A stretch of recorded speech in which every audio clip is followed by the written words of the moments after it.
welcome back to my channel where it is summer all year round. I took a trip about an hour and change outside the city to the Great Jack-O-Lantern Blaze.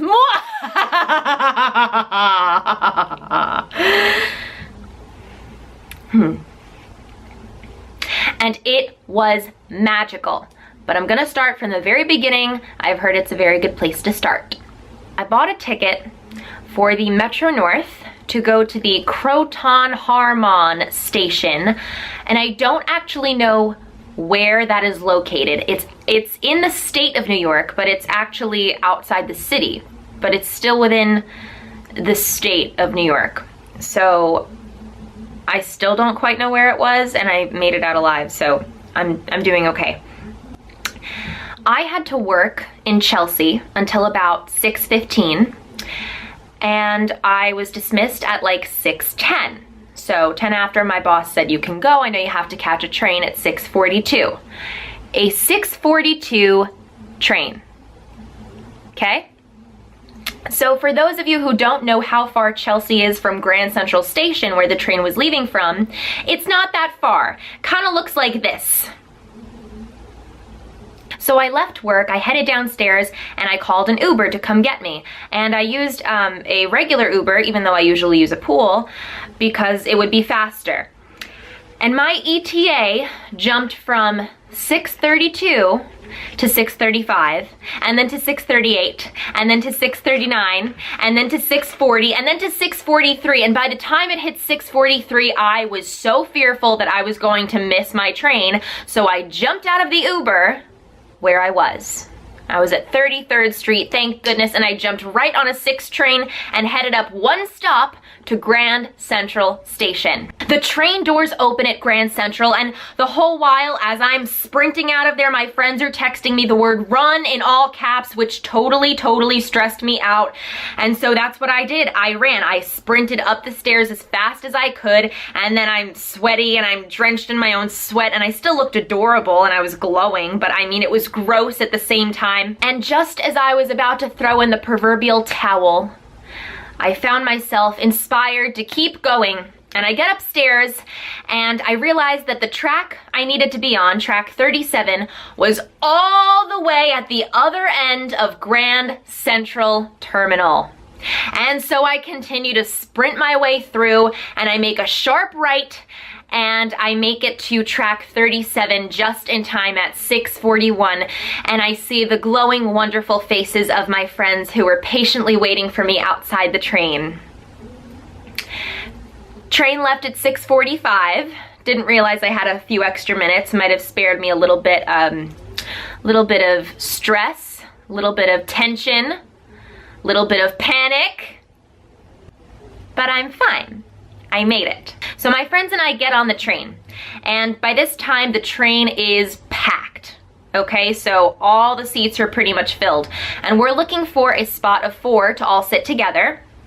And we walk through each train car, you know, keeping our eyes peeled for a set of 4 seats, and we get all the way up to the first train car. And there is one set of 4 seats with one person sitting there, an older gentleman, reading a newspaper, or maybe it was his phone, I can't remember. And my friend Christy says really loudly, "Is there another seat of 4 that's open?" Thinking that this guy would hear. He did not, and/or he did not care, because he totally didn't react, and we ended up having to split up. So my friends Christy and Betty went one way towards the front of the train car, and my friend Hannah and I sat with the older man. Hannah and I sit down and we start talking a little bit, and then all of a sudden, just before the train is about to pull out of the station, a woman from across the train gestures to me and she goes, "Excuse me." And I looked at her and I was confused, and I was like, what's she gonna say? And she points to something behind me. Now, the only thing behind me was the door, so I like grabbed the door handle and I was like, "This?" And she goes, "Yes." And so I was like, I don't think it's my job to close the door. And at that moment, the door handle just started to move, like the door was closing by itself. And I was like, oh, okay, sure. And she points behind me again, and I look up, and I see a sign that says, "This is the quiet car. Please, no talking." Do you know how difficult it is for me to not talk? Hannah and I are sitting there in silence, texting in our group chat with our other two friends, Christy and Betty. Hannah takes out a fake meat sandwich from Shake Shack, and I start doing my makeup, and all I can think about is I need to talk, I need to say something, I need to speak words, I need to use my voice. It's what I do all the time. All of my jobs require me to speak to people all the time, and so it's what I'm used to. So I forced myself to stay quiet. And after, I guess it was just about an hour and change, we get off the train. We follow a group of people about 10 minutes down this trail. Not really a trail, it was just kind of like a sidewalk, sort of freeway type of area. And we make it to the Great Jack-o'-lantern Blaze. Yeah, so we got checked in. People took a look at our tickets, and we made our way in through the entrance. And the first place they bring you through is the gift shop. So they have all this merch. They had a lot of Halloween type of merch and decorations out. We follow the trail up to the actual area where like you go inside and then you can start seeing all the jack-o'-lanterns and taking pictures and whatnot. The only problem was Christy and Betty had tickets for the 8 p.m. and Hannah and I had tickets for 8:30. We figured it wouldn't be much of a problem. Oh, but it was. So Christy and Betty go and get their tickets checked in and scanned, and then Hannah goes in front of me, and I purposely made her go in front of me knowing that there would be an issue with our tickets. So she had her ticket on her phone and I had mine printed, and the woman scanned hers, and the scanner made a noise that went like, It was a terrifying sound. And the woman said, oh, your ticket is for 8:30. Just take a step to the side over here. We'll check you in about 12, 13 minutes. Excuse me? Well, two of my friends were going in at 8 o'clock. There was no way that I could just wait 12 or 13 minutes. That was not going to really be much of an option for us. Hannah and I split off to the side, respectfully, and then we looked at each other and looked at our other friends, and the woman behind us said, run. And so that's what we did. The woman who checked us in had her back turned, and we just kind of went on our way. What was she gonna do? Chase us? I already did a full sprint that night. I mean, I could have done it again if I had to. So we start to walk through.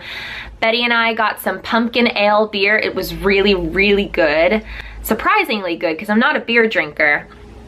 I got an entire slice of pumpkin pie and then dropped it, but I still ate it. I didn't eat it off the ground. I promise. It was in a box. And we got cider donuts and snacks, and it was really, really cool. And so we finally got to go through the exhibit, the display, and it was amazing. It was so beautiful. They had these amazing displays and structures made out of these carved pumpkins, a bunch of which I think were fake, by the way.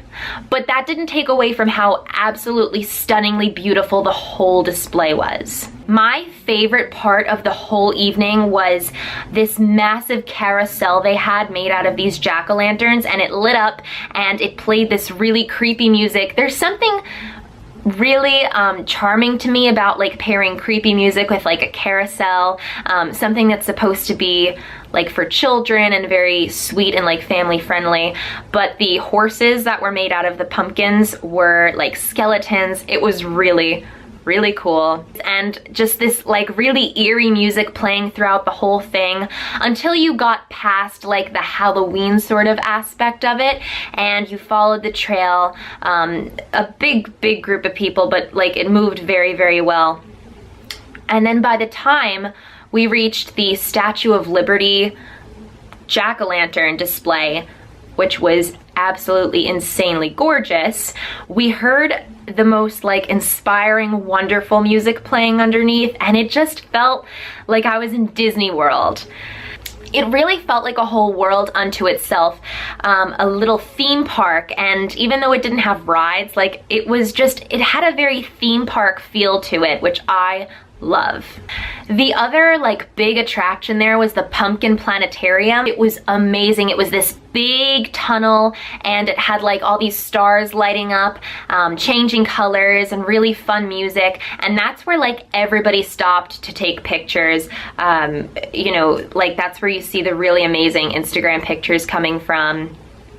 It was stunning. So the planetarium and the carousel were definitely the highlights for me. We finally made our way out of the whole exhibit and we kind of just lingered around a little bit, had some more food because the food was cheap and really, really good. There it is. So we went to the Great Jack-o'-lantern Blaze in historic Hudson Valley, wherever that is. But yeah, so that was a lot of fun. These are my quote-unquote friends. But then by the time we finished, we went back out through the gift shop the way we came in, and we started to head towards the Metro North again to get back to the city.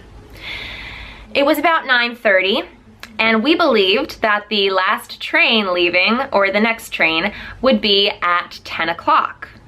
We thought we had plenty of time to get to the train.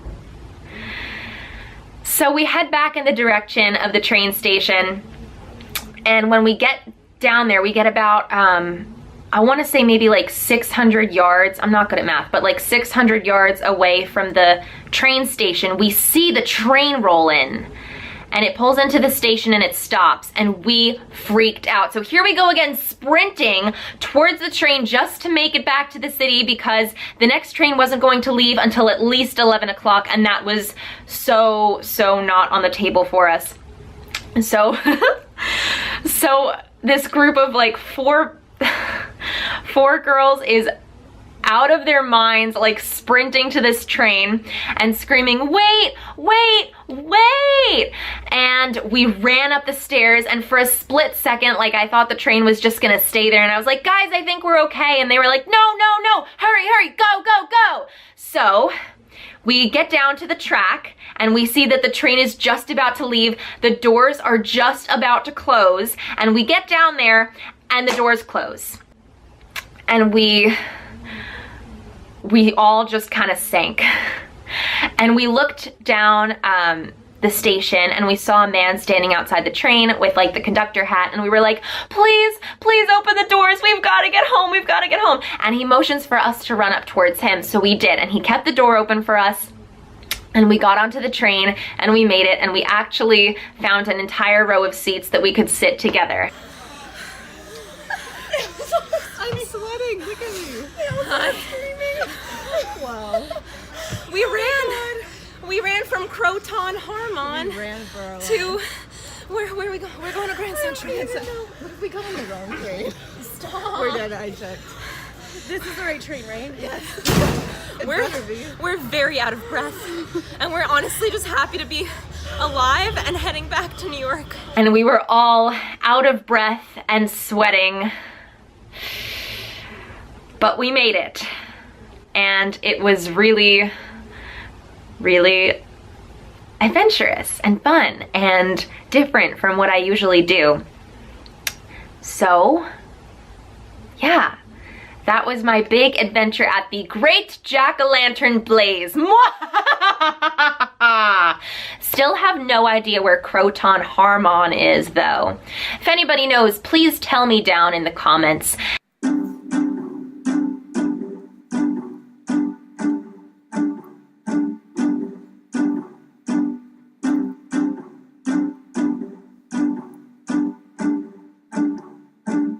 And if you went to the Great Jack-o'-lantern Blaze this year, or you have gone in past years, let me know what you thought of it. I thought it was truly amazing, and I cannot wait to go back next year.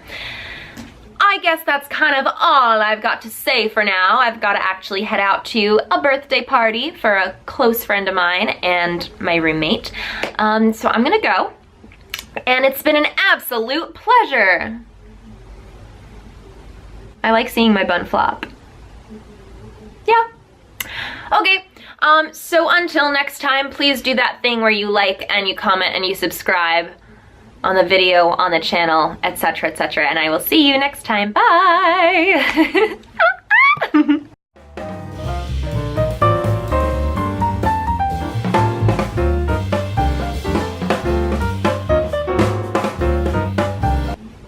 They also had pumpkin jack-o'-lantern. Nope, that was stupid. Obviously they're jack-o'-lanterns.